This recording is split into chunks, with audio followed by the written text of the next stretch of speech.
Hello, Jacqueline. Thank you so much for being with us. It's a pleasure to be here in the rain. Yes, in the rain. So I would say that my first question would be about your engagements. Can you tell us a little bit more about what you're doing for women and how could you describe the engagements towards women's rights? Well, if possible, I would like the video that I have today for you guys to show what we do. With pleasure. If we can start the video.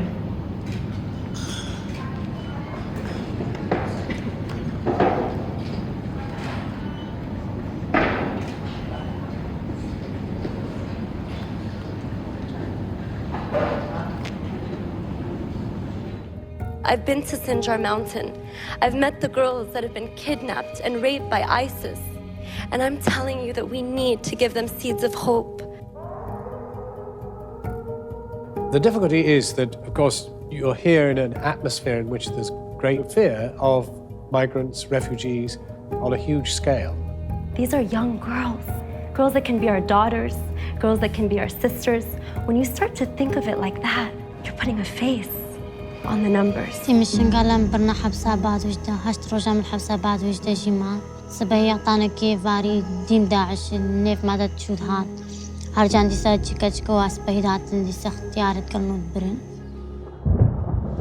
evidence, like what you see here, has to be preserved. And it's the responsibility of the entire world to make sure that it's preserved. What is justice? It's a hope that one day I can start again. I can trust my neighbor, who I believe betrayed me. I can believe that there's a future for my generation to come, not to be always afraid that it could happen to my daughter, that history can repeat itself. I really think that one day our children, our grandchildren, they're going to be studying what happened in history books, and they're going to ask, well, what did you do? I hope we have an answer for it.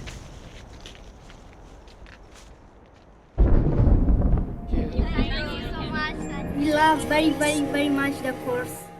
You love the course. So they learn English over the internet. Exactly. These are tutors. Yes. Wednesdays group therapy and Saturdays English classes.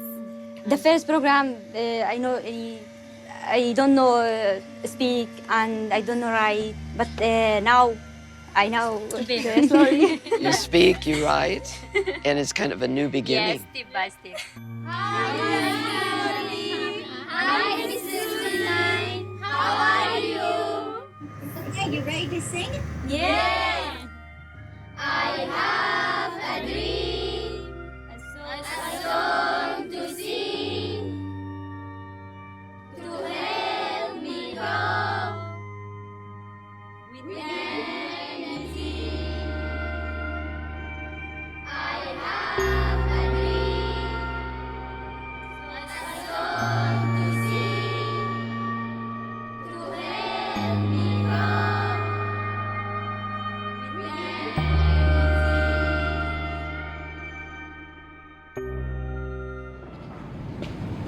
Every time that I look at these beautiful faces, I tear up. It never changes. And it's because they are the living proof that miracles break through darkness.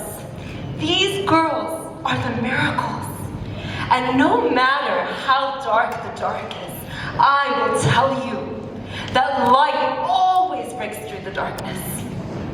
These girls, they changed my life, and they proved that to me.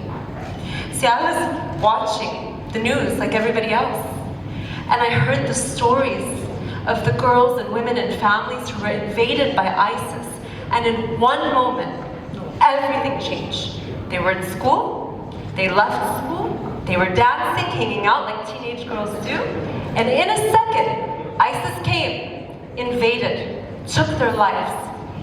Fathers and brothers killed in front of their own eyes. We're talking about mass graves, seeing their brothers and fathers executed. And if that wasn't enough, they fled as far as they could go. And we saw those clips on Sinjar Mountain, if you remember, when everyone was going up, fleeing from ISIS. But a lot of these girls didn't make it up. Instead, they were taken by ISIS, put in prison, exchanged as slaves, raped, tormented daily, and reminded that the purpose that this was happening to them was because of simply what they believed, because of their faith. Whether they were Yazidis, or Christians, or Turkmen, or Shabak. And so when we went, my mom and I, with our suitcase and a container filled with aid, we had no idea what was about to happen. We didn't understand that our lives would change forever. And so we met the girls, and we met them at a park. And you saw some of them singing today. Well, it was song that united us, because I didn't know what to say. Their heads were mostly down in the beginning, and I said a prayer and a whisper, "What do I do now, Lord?" And song broke through. We started singing about dreams, as you saw today. And when we spoke about dreams in song, it led to the conversation, what are your dreams? And the first girl, Ikhlas, a 14-year-old survivor who had just come out of captivity days prior, she said, my dream is to save my sisters out of captivity. And then she smiled, which was her greatest weapon, considering all the torment she went through. And she pierced my heart. And she said, would you get this on video? And would you share this with the world, please? So we got the camera out. She raised her hand and she said, whether I live or whether I die, I will save my sisters out of captivity. Tell the world, we need your help. She called the world to action. I'm a lawyer, so I used what I had, a platform of advocacy. And we brought it before the United States Congress, as you saw. And we showed Ikhlas's video, and the world saw her. Not only that, but we went to the UK Parliament together, and we went to the United Nations together, and decisions were changed in the UK Parliament. Genocide was declared. Imagine, the Parliament declared that ISIS committed genocide against Yazidis, Christians, religious minorities like Turkmen and Shabak. Why? Because their voices demanded respect, and their resilience and courage spoke louder than any politics. And Ikhlas's dream came true. She spoke, and not only that, her sisters, her actual sister, who was in captivity 3 years later, returned. That was Ikhlas. That's beautiful, really. What courage. So what do? We asked them, what do you want us to do? What do you need us to do?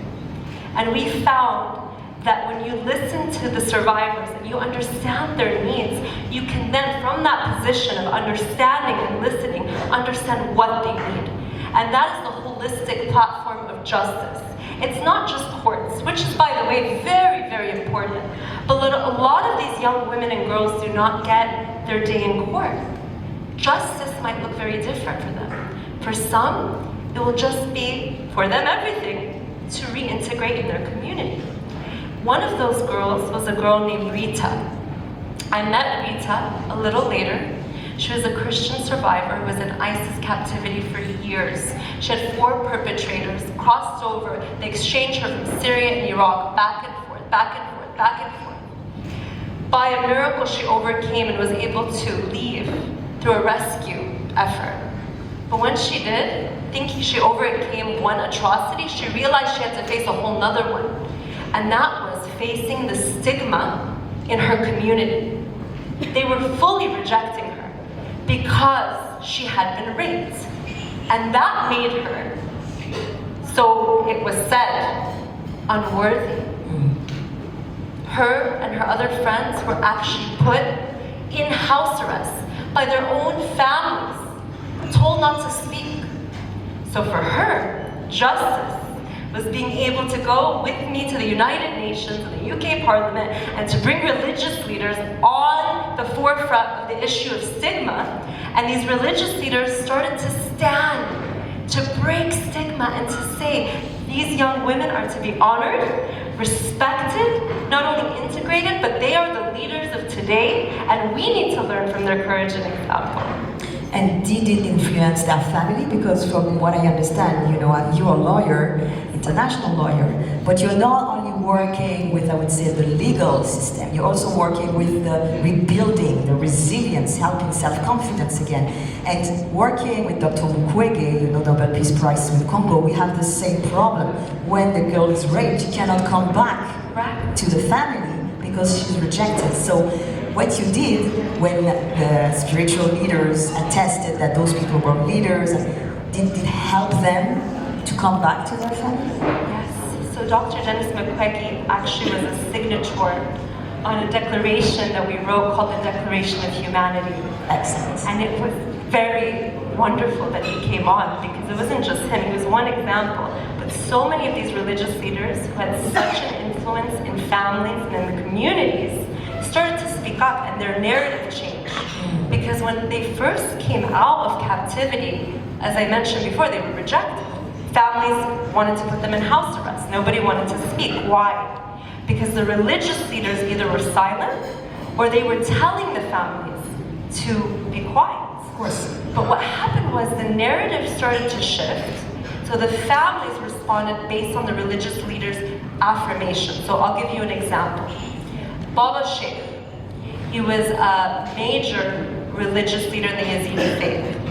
And it had been said prior, before ISIS's invasion, that there would be certain consequences if a girl had been raped. Well, when most of their women in their ancient community were taken, being raped, they had to think, well, what's going to be the narrative? So when they started to come back, a lot of these young women were scared to return. In fact, some of them, this is very sad, but after they were rescued, after everything happened, some of them committed suicide. Of course. They killed themselves because they couldn't face their family. But I remember a Shwat who I had met at the park, that first day I met the girls. She told me a story. She said, when I first planned my rescue, so it was, a lot of people were working, brave people were working to help with the rescue, and there was ways of communication. So with the Shwat specifically, she had a plan. She's very intelligent, to drug her perpetrator. So the same sleeping pills that they were giving the girls, she put the sleeping pills in their food. Bravo, right? Wow. Bravo. So when she came out, she was thinking, do I go back or do I not go back? I need to know if I can be accepted or not. And she was able to take one of the perpetrator's phones and call her brother. Wow. And she started crying to her brother, and she said, I don't know if I can come back. I don't know if they'll ever accept me. Are they going to kill me if I come back? And he said, no, you haven't heard the news. Baba Sheikh has made a change. And now there is a fatwa that honors you. You're like a hero. Come back, you're safe. And she was so happy. She chose to go for the rescue, as dangerous as it was. She escaped with other girls, and today, she faced her perpetrator in court. Can you imagine? When we were at the park and we first met, I asked her, what is your dream? And she raised her hand and she told me, she said, I want to face my perpetrator. That was her dream. Well, she went to Germany, and in Germany, crazy thing happened, where she thought she saw her perpetrator in Germany. So she traveled to Iraq to find safety, which is so counterintuitive. But when she got back to Iraq, the officials told her, we found your perpetrator. Do you want to confront him? And Ashwat was the first survivor of sexual violence in conflict in Iraq to face her perpetrator in front of the whole world. It was televised. And you know what she did? When he came out in handcuffs, his head was down. She was ready for this day. She looked at him and she said, excuse me, when I'm speaking to you, you raise your head and you look me in the eyes. I could have been your sister. I could have been your daughter. How dare you do this to me? Now imagine who she represented. She represented all the other girls that were waiting for the day in court that they had desired, but maybe they were too afraid. Or maybe their perpetrators were already dead. But when they watched her on television, they said, we got our justice. So families today are celebrating them because of the narrative change.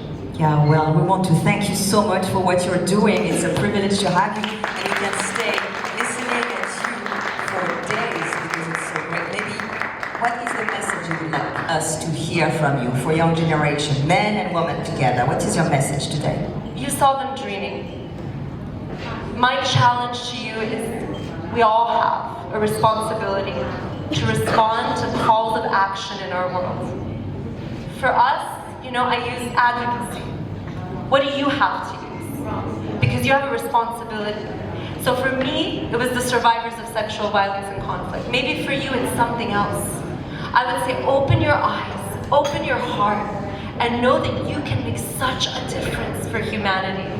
And use what you have. Don't ever think that the trouble or the problem is too big. It's never too big. It takes little steps, little miracles that break through the darkness.